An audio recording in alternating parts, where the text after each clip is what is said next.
Hi, and welcome to Season 2 of That's Ruddy Mysterious, a podcast of short tales about true mysteries. What created the Potomsky Crater? Who was involved in the 1963 Great Train Robbery? I'm not going to solve those mysteries, but they'll be interesting to learn about. I'm your host, Kelly with an I. Transcripts and references for all episodes can be found at that'sruddymysterious.wordpress.com. No apostrophe and no exclamation point. Today's tale is about Shergar.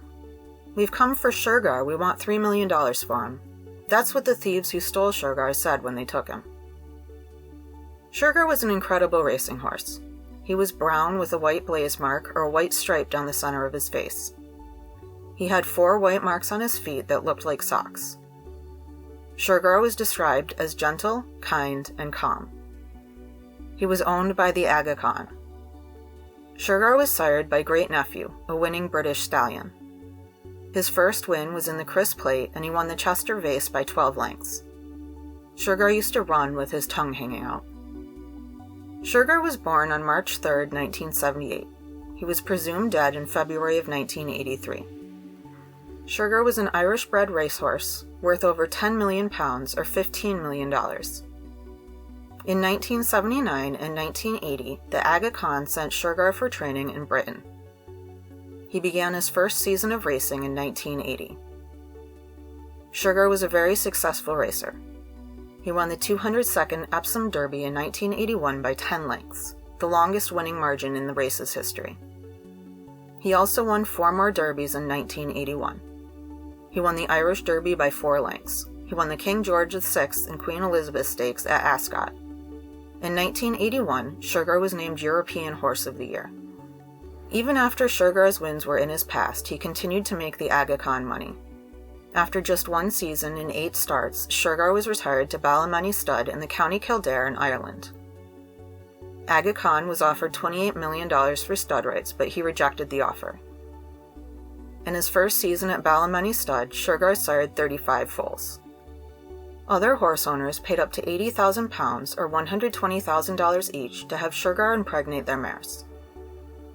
On February 8, 1983, 1 week before his second season at the stud, Shergar was stolen. He was just over 5 years old at the time. Jim Fitzgerald was the head groom at Ballymoney Stud. He lived on the premises. At around 8:30 p.m., 2 men wearing balaclavas and toting machine guns arrived at the stud building. Fitzgerald heard their vehicle pull up. Someone knocked at his door at around 8:40 p.m. The knocker was dressed as a police officer, but was wearing a balaclava. The thieves were calm and called each other Cresswell. 4 more masked men joined the 2 thieves. The 6 men told Fitzgerald, "We have come for Shergar. We want $3 million for him." The men forced Fitzgerald to load Shergar into a horse box they had brought with them. They then forced Fitzgerald into their car. He recalled, "I can still remember that night in that car with them lads. All sorts of thoughts were racing through my head about what they might do to me. One of them with the revolver was very aggressive." The men drove around for 3 hours before dropping Fitzgerald off, telling him not to call the police. The thieves said to expect a ransom call. The code word on the call would be King Neptune. Fitzgerald found a phone and called his brother. This set off a series of phone calls between Shergar's shareholders, his vet, racing associates, and Irish ministers. In this flurry of phone calls, it wasn't until 8 hours after the theft that someone called the police. The investigation went very poorly. In fact, it is referred to as a caricature of police bungling. The timing of the theft worked in the thieves' favor. Shergar was stolen 1 day before Goff's racehorse sale, so there were a lot of horse trailers on the roads that day. Police offered a reward of over $150,000 for Shergar's return. As the thieves promised, a ransom was demanded. The thieves demanded a ransom of £2 million or $2.7 million. Although a demand was made, the ransom was never paid. The owners didn't want to encourage thefts of other horses, and they worried that paying the demand would do so. The thieves initially made demands solely of the Aga Khan until they learned that Shergar was owned by a syndicate.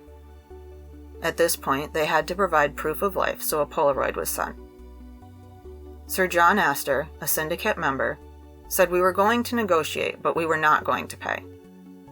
The thieves made a number of calls to the Aga Khan to negotiate.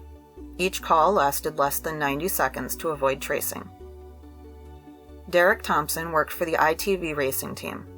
Eventually, the thieves agreed to negotiate with him, so he flew to Belfast to negotiate at the Europa Hotel. He described the scene that greeted him at the airport as unreal. He said, "It was like being a film star. There were cameras all around. There were about 100 cameramen and journalists in and outside of the Hotel Europa as Thompson and his co-negotiators arrived. It wasn't long after Thompson's arrival that the thieves called off negotiations. They called one day after Thompson's arrival to say, 'The horse has had an accident. He's dead.' Then they hung up the phone." Who kidnapped Shergar and what happened to him? There are some theories. Some believe that IRA leader Kevin Mellon was the mastermind behind the theft. The IRA never officially claimed responsibility, but Sean O'Callaghan, a former IRA informant, wrote in his book, The Informer, that Mellon was the mastermind. He said Shergar was killed after he panicked and broke his leg during transport. He also said it was likely that Shergar was killed within hours of the theft. Some believe that Shergar had an accident while in a frenzy and that the thieves killed him because they couldn't control him. Whatever caused the thieves to kill Shergar, some people believe that the thieves buried him in a bog in County Leitrim. O'Callaghan says this is what ultimately happened to Shergar. Others believe that Shergar was dumped in the sea on Ireland's south coast. Whatever happened to Shergar, his body has never been found.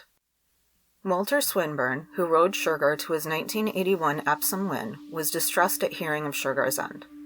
He said, "No horse deserves an ending like that, let alone one as special as Shergar." 4 months after Shergar disappeared, Lloyd's Underwriters, the insurance company that insured Shergar, paid his owners for his loss. It was reported that Shergar was insured for between $10 million and $15 million, based on a $100,000 stud fee and the $13.5 million paid to put him to stud. The investigation into Shergar's theft and murder was unconventional, to say the least. The police didn't have any idea. Superintendent Jim Spud Murphy was the lead investigator. He called in clairvoyants, psychics, and diviners to help him figure out what happened. During an interview, he said, "A clue, that's what we haven't got." In the year 2000, the skull of a racehorse was found in a deserted gully. There was a bullet hole in the skull, and the finder was sure it belonged to Shergar. DNA testing, however, showed that it was not in fact Shergar's skull. What happened to Shergar? Who took him from his stables on February 8, 1983? Why did they kill him? What do you think?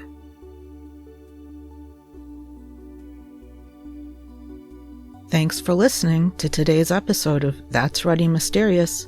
I'm your host, Kelly with an I. If you enjoyed this episode, leave a review and follow That's Ruddy Mysterious to be updated about new episodes. Tune in next Tuesday for another thought-provoking tale.